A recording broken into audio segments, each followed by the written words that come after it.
guys, this past weekend, the UFC was in Abu Dhabi and the fights were on ABC. Lots of eyeballs, right? Huge spotlight on that bantamweight division, my favorite division, 135 pounds.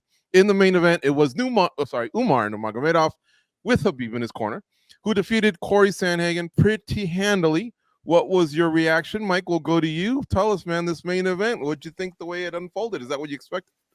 Yeah, I expected a high-level fight that would probably be a longer fight between these two. A lot of, exchanges on the feet and the ground. We kind of saw it all from these two high-level mixed martial arts over 25 minutes, and we saw Umar Nurmagomedov kind of live up to the hype, right? Everyone's been saying that he's maybe the best Nurmagomedov. We've been hearing this from years from people at AKA, Khabib's team, all sorts of things. And he went out there and got the huge step up that doesn't happen too often, but we've kind of seen a few times in this division now. Sean O'Malley got it against Piotr Jan. He broke through, and now Umar did the same with, fighting a guy who was significantly higher ranked here, but now he elevates to that top tier, this bantamweight division. And this weight class is, as we say so many times, man, like probably the best in the UFC, so deep.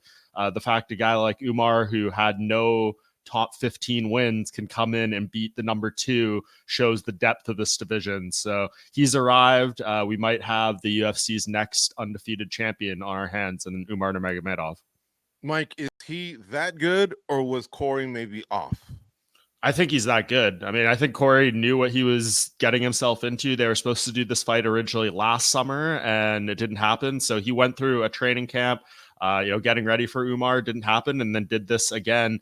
This fight was booked quite a while ago, too. So he did everything he needed to do. He went and linked up with Trevor Whitman. Maybe you could argue he kind of overthought the grappling a little bit, and maybe that limited other parts of his game in this fight. But that just shows the threat, right? Like, people talk about the Nurmagomedovs, as takedown guys and only going to hold you on the ground, things like that. Umar started as a striker, and he really had the grappling part of his side, like had to catch up to that first. So he is a multi-layered threat in every way, the modern mixed martial artist who can do it all. So he's really, really good. I couldn't be much higher. I have all the stock invested in Umar Nurmagomedov right now. All right. Danny Segura, I'll let you enjoy that cup of joe. I'm enjoying mine as well in just a second once you start yapping. But what was your reaction, man? I was expecting more of a barn burner. What I guess Dana said Bilal and Edwards wasn't, right? But I mean, I don't know. It was fun. It's fun to see someone, I guess, really, really go out there and do their thing with Nurmi. But Cory just looked shook, dude. I think it's just Umar is that good, man. I thought Cory was going to win the fight in the SBC we did prior to the event a week ago. I thought that Cory Sandhagen was going to win the fight, and I had him winning. But look, Umar completely surprised me. I mean, this is the first big significant step up that he takes in his career as far as caliber of opponent, and he performed amazing. I think Cory had a really good showing. I was actually surprised about how much of the wrestling of Umar he was able to shut down, but because he was so focused on shutting down the wrestling, which he did have success in, he didn't really let his hands go, which was sort of what we expected him to have the advantage. So I kind of expected this type of fight, a very technical fight, not very exciting in terms of a crazy war, but I was mesmerized just by seeing the technique. I just did think that Cory was going to, maybe how he performed in round 1, he was going to perform like that throughout the fight, and he was going to get his hand raised. But props to Umar, man. I doubted him. I thought Cory was going to get this done, and clearly he proved to everybody that he's a threat to the title. Mm-hmm. All right, Goes. How about you, man? What were your thoughts on the fight? Since it's unfolded, and obviously you and I talked about it on Junkie Radio. We watched the fights, but the guys are bringing up some good points, man. Maybe we're focusing too much on Cory looked off versus this other guy's just a beast. Yeah, I mean, Sandhagen's a tough out, right? To see him get dominated in that fashion, you automatically want to try and find those types of avenues to make excuses. But we went through them all, and they're just not there, guys. They're not there. Nurmi just looked absolutely incredible. To see Sandhagen go back into the corner with his head down like that, and just them not really having too many answers for what's going on. I think at one point he said, look, I'm trying, guys. You don't see that really out of the top echelon of fighters. A lot of times it's not so one-sided like this. It was pretty amazing what Nurmagomedov was able to do. And boy, did he send a message to not just his opponent, but the rest of the division, to media, to everyone. This dude is for real, man. And that was like one, sometimes when you're streaming with somebody in the same house and they're like a couple seconds ahead of you and you hear them scream and then something's going to happen. That's what it must have felt like being Cory Sandhagen that night. It just felt like this dude was a few seconds ahead of everything. Like he just had no answers for him. And it's nothing against Cory Sandhagen. I don't think Cory Sandhagen took him lightly or anything like that. It's just this guy is that damn good. And I can't wait to see this guy fight again. Yeah, that's true, man. That's one way to make your mark in a division. So obviously In the division, you're right.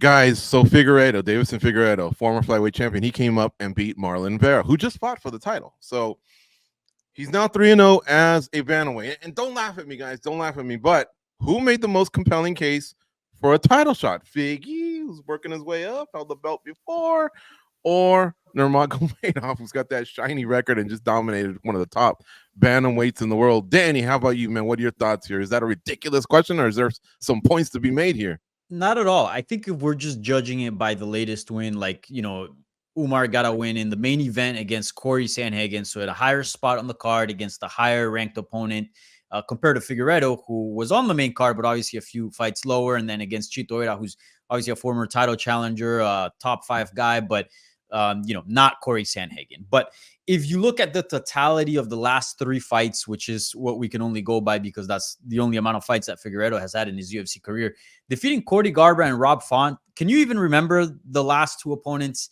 of Umar Nurmagomedov before fighting Cory Sandhagen?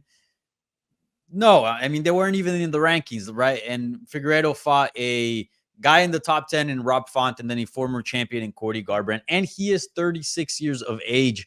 I wouldn't be surprised at all if he gets the title shot over Nurmagomedov, given that his time in the sport is a lot shorter. He is a little bit of a star. Fans love him.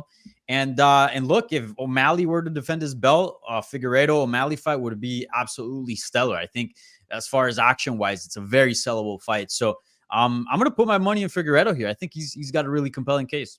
How about that? I thought you were going to laugh me out of this box here. How about you, Mike? You agree with that? Who made the most compelling case on Saturday? I think it's Umar. I mean, Figueiredo definitely has a case here, and he's starting to do some really good work in this division. And if you told me I had to bet on anyone in the UFC right now to become the 10th fighter to get titles in 2 divisions in a single career, I think Deiveson Figueiredo would probably be the front runner among any of the other options right there. So he is close. He's doing well. But it's kind of hard to overlook Umar. I just think, I know the resume, Danny, great points there, but also have to take into consideration he doesn't have as many of those top wins because the guys weren't taking the fight with him. And that's ultimately why the matchmakers in the UFC decided to give him Cory Sandhagen and allow him to skip those steps, because he's been trying to fight top 15 bantamweights for the past few fights, and people haven't been putting up their hand to fight him. So I think that kind of shows where he stands. It's similar to the O'Malley thing, where he's just going to be left up there. It might be a little bit of the privilege. I'm sure the UFC would love nothing more than to have Nurmagomedov, who's undefeated, in a title fight or holding the title. And you do him versus Sean O'Malley. If he wins, that's a huge fight. People are already kind of talking about it. It's like the McGregor versus Khabib light in a way. I don't think there's any of that personal tension between those two, but you put those names together and I think it would be a really big fight. And Sean O'Malley seems to acknowledge that as well, right? He said on his post-fight video blog that he thinks that would be a huge fight and almost wants to do it just so he could rub it in Conor's face that he could beat a Nurmagomedov where Conor couldn't. So there's all sorts of storylines with a fight with Umar, and I think the only thing really standing in his way is if Merab Dvalishvili does win, God forbid it's like a close or controversial decision or anything like that. I'm sure the UFC would love to run that back right away if O'Malley lost the belt. So that's the thing that I think is the biggest obstacle in his way. But in terms of is there anyone in the top 5 more deserving or more worthy? I don't really think so. I think when the new rankings come out for the UFC, we'll probably see Umar at number 2 and Figueiredo will be probably 3 or 4 or something like that. So he'll have the edge there. And I just think the UFC is going to pounce while the iron is hot. If you got Nurmagomedov on your hands so you can put in a title fight, you do it. Mm-hmm. All right. Well, wow. I really thought you guys would be more about Nurmagomedov, and I was gonna try and play a trump card on you guys, but this is backfiring me. How about you guys? Is it unanimous? Do you feel the same way, or do you think there's Nurmy's the guy they'll go to? Well, we've talked about this a few times. We talked about this on Junkie Radio, and Mike and Danny have both made me think a little bit. And so, Mike, one thing that you said about them, nothing more would they like to have than a Nurmagomedov up there in a title fight. And I kind of agree. I think this is a dude that deserves it. I think he is the strongest candidate. But what I believe they'd want nothing more is I think they enjoy having Sean O'Malley at the top. And sometimes I think the UFC, we really don't know what they're going to do. But sometimes when they become business oriented like that, I feel like they might feel Deiveson Figueiredo. They might have a better chance of having Sean at the top longer in that matchup than they would with Nurmi. Because I feel like Nurmi's going to. I think we're going to have Spinning Back Clique in 2 years from now. He's still going to be undefeated. I mean, that dude's a monster. So I don't know, man. I'm kind of on the fence. I think Nurmagomedov makes the most sense. I think that's the way they should go. But I wouldn't be as shocked if they did go the other way as I was the night of the fight. Night of the fight, I thought there's no way. But Danny makes a couple points, and I know George is chomping at the bit to make. He's got a trump card that he's going to lay on us. But I think I wouldn't be too shocked with that. But I think it's Nurmagomedov. So let me run my theory, guys. I really thought everyone was going to say Nurmagomedov all day. But check this out. If you put the dots together, right? When Bilal won, it wasn't a barn burner, Dana White said.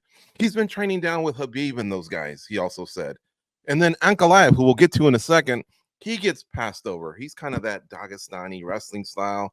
Mokaev, 12-0, 13-0, whatever you are, 7-0 in the UFC. We don't need you guys in our fat flyweight division stacked with so many fighters. We could do without you. So I don't know, something about like that style, it doesn't seem too UFC friendly. And now we got another Nurmagomedov derailing, a guy who we thought was going to be a great matchup versus O'Malley. So I thought, man, that maybe this might be a way of just saying, you got to wait one more, that longer road to the title. I don't know. And I'm not a tinfoil hat guy, fellas, but that's why I thought Figueiredo might have a shot here. Whereas, most people would say, no, Nurmi. And I want to know what the chat says. You guys think it should be Nurmi or Figgy? But anyone want to chime in on my theory there? I agree, man. I'm with you. Again, I wouldn't be surprised if they give it to Nurmagomedov. He's obviously deserving. He got a huge win, main event. Cory Sandhagen. That's probably the best win you can possibly pick up at this point in time. Not counting defeating the champion and the challenger that's coming up in Merab. But man, Figgy is 36. If you want to maximize his potential, it's now, right? Like Nurmagomedov is 28, as Go said. Like there's so much time. They can give him another fight. And he'll still be in his prime, or even just entering like the very best part of his prime. Figueiredo, if they want to use him, whatever's left of his star power, because remember, he is a former champion. He did have that legendary sort of fourth fight series with Brandon Moreno. He's looking good at 35. If you're going to use him, it's now. So I think that's something that they're considering as well. Mm-hmm. And George, I mean, can we make the counter argument to a degree? It's not like, I know Figueiredo, first person to knock down Cheeto officially per the stats. That was a nice feather in his cap. But I don't think he's going to the grappling as well. And these fights have bantamweight now too, which I think he has to do to kind of overcome the size advantage. So if you're sitting here being like, who's the more exciting challenger, I don't think it's like, Deiveson Figueiredo 100 times over 100 over Umar Nurmagomedov. I think they both have similar traits you could knock if you're going in that direction. And like I said earlier, Umar is primarily a striker. That his background. I don't think he would be afraid to stand with Sean O'Malley if they did a fight. Mike, is he the brother of Usman Nurmagomedov from Bellator? Yes, they're brothers. Okay, yeah. And they strike. That guy, that Nurmagomedov loves to strike as well. They strike first and then they resort to grappling. Man, that's even more scary, I think. All right, some nice comments coming in. David Vining says nothing like an SBC on Monday morning. Let's go. Thank you, brother. Fist bump to you. Please hit the like button if you don't mind. Lazy Bed says Nurmagomedov shines in Abu Dhabi and the Pirate plunders another victory. Lazy Bed says, let's go SBC. Nash wishes Fada was on the show. I'll send her a text. Maybe we'll pun goes. Boris Daniels says UFC, Bellator, PFL, college football, and NFL football all this month. Let's go. Steve Williams says the best part of Mondays is right here. Hello from Malaysia, says Insider Queen. Hello, back to you in Malaysia. Josh Wallace says, I want to see Umar versus Figgy. I guess none of us thought of that one. You're killing off a contender. The other one's happening too soon. We're going to need someone, right? The other one's happening in a month, so we need someone to say, now you get the winner next, I think. Yeah. I suppose we could see it if one of the two, Mexican Marab or Sean O'Malley, breaks their hand while winning and knows they're going to be out for 8 months. You know, like John Jones. Remember, John Jones got hurt last October. He's going to be out for 8 months. We don't need an interim title. I think 8 months was June. But whatever. All right. Goes, you're getting some shout outs. Fresh fade, always lazy bed says. So, all right. Yeah. Figgy versus Umar. I'm seeing more of that. Good stuff. Keep them coming, and I'll see if I can get to some more. We got some more stuff here, though. How about Tony Ferguson? Submitted by Michael Chiesa. That's 8 straight. I think we all love Tony. We really do. I think we'd all love for Tony to leave the sport because he's older and it's just not the Tony that we remember, and we know it's pretty much impossible to turn back the clock in this sport. I mean, dude, Chiesa was also a 55er, but he looks so much bigger than Tony Ferguson. What should the UFC do? It's kind of now in their hands. He threw one glove in the octagon, said he was taking the other one home, forgot about that, and threw it into the audience.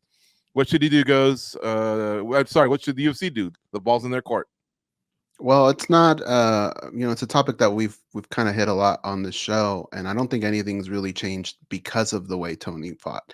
I think it's not really about waiting for that bad moment to pull the plug. It's anticipating it, right? Preparing for that. We've seen this happen with other fighters. Why not be proactive here? It's just time, man. I can't think of any other scenario where you would want to keep Tony Ferguson around. I mean, there's the losing streak that just stands out. There's the possibility of something serious happening to this guy. He's had his run, man. He's done his stuff for the UFC, but I think it might be time to go. It's just it's tough, man. It really is. If going into this one, I would have been able to stomach had he said something like, this for sure is going to be my last one and I'm going to enjoy every second of it. I think maybe he does deserve to go out that way, but I think we're far past that now. I think the UFC has to do what's right, and unfortunately, I think that's going to be saying goodbye to Tony Ferguson. You agree, Danny? 100%. I don't think they should. I think it's a must at this point. The UFC has a responsibility with the sport, right? The UFC has promoted their company as the premier MMA organization on the planet, and clearly, Tony Ferguson is just not part of that anymore. I mean, 8 consecutive losses. He's fought all kinds of styles across 2 weight classes. Said, I cut out sparring. I brought back sparring. I went back with my other coach. I mean, we've already exhausted every single option. What is he going to say next at the next media day? Like, it's done. 8 consecutive wins in a row. You're putting him on main cards. Yes, I know he has a big name, but the UFC has a responsibility here to keep a certain level of MMA, and clearly Tony just is not there anymore. Also, they have a responsibility with Tony as well. This guy just shouldn't be fighting. He is 40 years old, 8-fight losing streak. It's crazy to think that we're here. No more. That's it. It's over. It's done with. If he's going to go fight for another promotion, then so be it. But the UFC has a responsibility to either release him from his contract or, I don't know, maybe pursue him into retirement, but no more fights. This is it.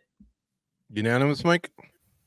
Yeah, I think so. This reminds me too much of BJ Penn. It's so sad, right? Danny laid it out well there. You come with a different time that maybe gives you some hope that things will be different because he changed this or he changed that, and then it goes in there and it's almost like the performances are getting even worse and more lopsided and more definitive. I mean, when was the last time Tony Ferguson was finished in the first round, right? It's been a while. I don't think it's happened at all during this losing streak. Yeah, it hasn't. I'm looking right here. He's never lost in the first round since 2009. So really, that goes to show kind of here. So yeah, I mean, it's getting worse. I understand the UFC tried to do right by him by giving him all these opportunities, but what's next at this point? I mean, who would he even fight in the UFC if they gave him another one? There's nothing I want to see at lightweight or welterweight. What you could Nick dig Diaz? Someone up that, yeah, what are you gonna say, Nick Diaz or something like that? No, I don't want to see that shit, man. It's not gonna be good. It's just gonna be another sad state of affairs. So if Tony wants to continue competing and wants to do some grappling matches or something, that could be fun, or whatever route he wants to go. But fighting at the highest level in the UFC, I think the time has just passed. He's had a great run. I mean, this should have been it, huh? Hall of Fame discussion, all that type of stuff. There's all sorts of ways you could go. But yeah, I think it's hard to know what to take away because he just like flip-flopped on the whole thing so quickly. And when he got backstage, he was like, no, this is, I'm still going to keep going. Wow.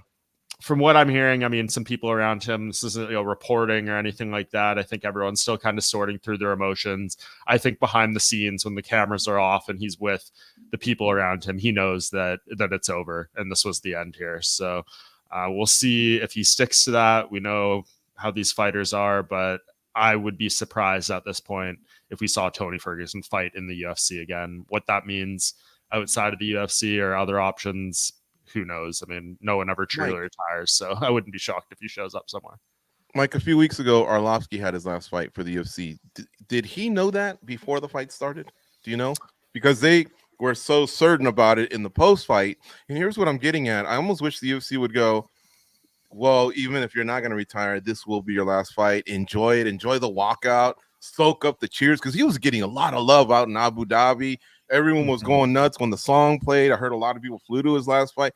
It's almost like if you can tell him, after or beforehand, because what's he going to do? Be 1-7 and turn things around? I mean, I think the decision would have been made. Like, don't you think that they should have just told him before? It's the worst possible thing that could happen too, because then it makes you feel like you can do it 3 times, 4 more times, and you almost get like a fresh start. So this is almost like the merciful way for it to happen. But when it comes to like your specific question, I don't really know, right? Like, is it the UFC's right to tell someone they can retire if they still owe them contracted fights? I mean, we're going to get into the whole antitrust situation later in the show. I don't know how that plays into that. If you owe someone these fights and you're signing them to the contract and they want to continue doing that work, I don't think they can force you to retire. This isn't, Chuck Liddell circa 2011 anymore. The game is kind of different now. And that's why you've seen more situations like this of people having losses and things dragged out. I was bummed out when Andre Arlovsky didn't at least get a chance to say goodbye if this is it. They just said, well, we're not bringing him back. But I think he's going to continue fighting outside the UFC. I think he said he wants to do it another few more years. So I think the UFC doesn't want to look foolish, right? Do this whole video package and then have someone go backstage and be like, nah, I'm not done. Like, that's why they did it for Michelle Watterson, and that's what tripped me out. She said she was done. Bobby Lawler, but I think they knew internally. They expressed something to the UFC. Maybe they had a video package ready. Maybe if they believe Tony, the whole one glove, situation, throws it out in the crowd. I mean, who was convinced for more than like 10 seconds there? Not me. Guys, there was some other stars that night. Joel Alvarez, man, he looked really, really good. I love that lightweight division. That used to be the marquee division. Danny, what do you think, man, of Alvarez's performance? What might be next for him? It was the best performance on the card. I know beating Cory Sandhagen, beating Chito Vera probably has more stock, since obviously, it has more meaning than beating somebody like Elvis Brenner. But as far as just the mechanics of the performance, I thought Joel Alvarez looked the best on the entire card. And it's so frustrating because I've seen so much potential in this fighter. I really do think he's one of the world's best, easily a top 15 fighter. But he's been fighting about once a year for the last 3 years.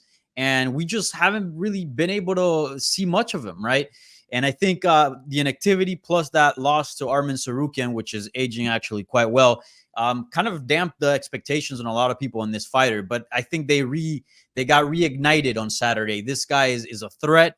I agree. Put him on that October 26th card back in Abu Dhabi, so he doesn't have any visa issues. And also Ilia Topuria's headlining, so Spain is going to have its eye on that card. He called out Bobby Green. I don't hate it. He was just in the rankings, so it's not a bad fight, but he is coming off a loss. But yeah, against anybody, October 26th return, that's what makes the most sense. Joel Alvarez, hopefully, fingers crossed here, he keeps active and we see him in the top 15 pretty soon. What about Mackenzie Dern? She needed a win, and she got it. And I think she shored up a few deficiencies. Your thoughts? Well, we just finished talking about Tony Ferguson, right? And when he would have a loss, he would kind of point at other people, point at coaches, training camps. There was always something. I love what Mackenzie Dern did. She kind of pointed at herself. She said all the right things in the lead up, and she did address those deficiencies in her game. I love that. She was able to fight a different fight against Lupi Godinez. It's no slouch. That's a very, very tough fight. And I think a lot of people had Lupi possibly winning that fight. So I think she stuck to what she said. She didn't brawl. She went out there skill for skill, and it worked out for her. And I hope that she can kind of gain momentum with this and keep fighting that way, I think she'll be way more positive and get more wins fighting that style than just going out there and brawl. That just doesn't last very long. Straighter punches and some offensive wrestling. I like that. Yeah. She linked back with Jason Perillo, who's won titles before with other fighters. So I think that was a good decision. And yeah, you're right. She kind of swallowed her pride and decided to look into the mirror, instead of pointing the finger. Mike, how about that Nurmagomedov? I liken him almost to, like, we'll say the Middle East Paddy Pimblett. You know what I'm saying? Like that type of success and love that he's getting. And I don't know if the UFC is going to like baby him a little bit or unleash him, but he's got some great kicks and looks like a lot of people love watching this guy compete. Yeah, he's fun to watch. I'm not really sure where his ceiling is. We need to see him fight, a grappler whose plan A is to try to get him to the ground. I mean, he's being taken down by guys like Bruno Silva, who are not known for their wrestling or grappling by any stretch. So you just feel like it's maybe a matter of time. But if you want to match make him carefully and give these type of fights, twice a year in the Middle East and wherever they want to go on that region of the world, which is seemingly the main place where he's able to fight now. I don't know which commission is sanctioning him stateside with, the one eye situation. But yeah, I mean, he's a fun guy.